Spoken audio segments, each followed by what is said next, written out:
है इस कथा के मंडप में, जिसके पति की ब्रेन पूरा चले गया था, जिसके पति का हाथ पैर चलना बंद हो गया था, कोमा में पड़ गया था, जमीन पर सोता रहता, पलंग के ऊपर ना उठ पाता ना जा पाता।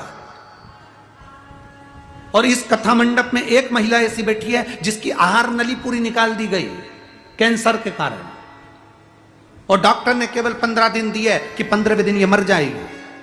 वो भी इस सभा में कहां बैठी? अब मैं पत्र ढूंढूंगा तो समय लगेगा। कहीं बैठी हो तो हाथ हिला सकती हो, जिसकी आहार नली निकल गई थी और कैंसर था जिसको।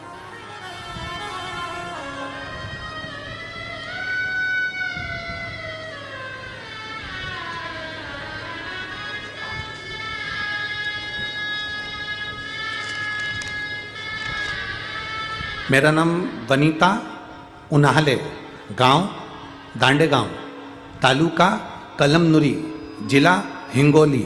मोबाइल नंबर ये है, कहीं बैठी हो तो हाथ हिला सकती है, कहीं बैठी हो तो हाथ हिला सकती है। मेरा नाम वनीता उनाहले, गांव दांडे गांव, तालुका कलमनुरी, जिला हिंगोली। मोबाइल नंबर ये है, कहीं बैठी हैं? आप ही हैं? आप ही हैं? हाथ हिलाइए। स्वास्थ्य ठीक है? आ जाओ, एक बेलपत्र ले जाओ, आ जाओ। गुरुजी, एक लोटे जल का मैं क्या वर्णन करूं? भोले बाबा ने मेरी बिगड़ी बना दी गुरुदेव। मुझे कैंसर था, डॉक्टर के हिसाब से 4th स्टेज का कैंसर, डॉक्टर का ट्रीटमेंट चालू था। पूरी आहार नली मेरी निकाल दी गई, आहार नली निकाली, मेरा ऑपरेशन हो गया। बहुत तकलीफ में थी गुरुदेव, पैसा हमने पूरा की पूरा कैंसर हॉस्पिटल में लगा दिया, पर हमारा इलाज चलते चलते समय हो गया, पर आराम नहीं लगा। गुरुदेव, डॉक्टर के हिसाब से मात्र 15 दिन का प्राण थे, उसके बाद मेरा जीवन नहीं था, क्योंकि मेरा शरीर इतना गल चुका था कि मैं पूर्ण तरह से बेकार हो चुकी थी। मेरी सहेली ने मुझसे कहा, क्यों घबराती है, शंकर पर विश्वास कर। सियोर वाला महाराज कहता है शंकर पर चढ़ाया हुआ जल अमृत का काम करता है।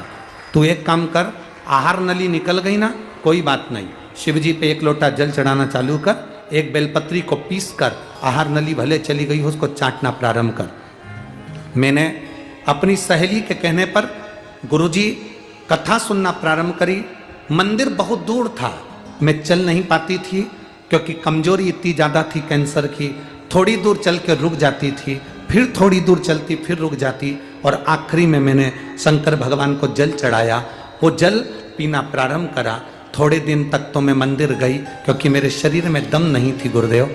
फिर मेरे परिवार के लोग मुझे जल लाकर देने लगे, मेरी सहेली मुझे शिव जी का चढ़ा हुआ जल लाकर देने लगी, और बाबा का मैं क्या गुणगान करूं गुरुदेव।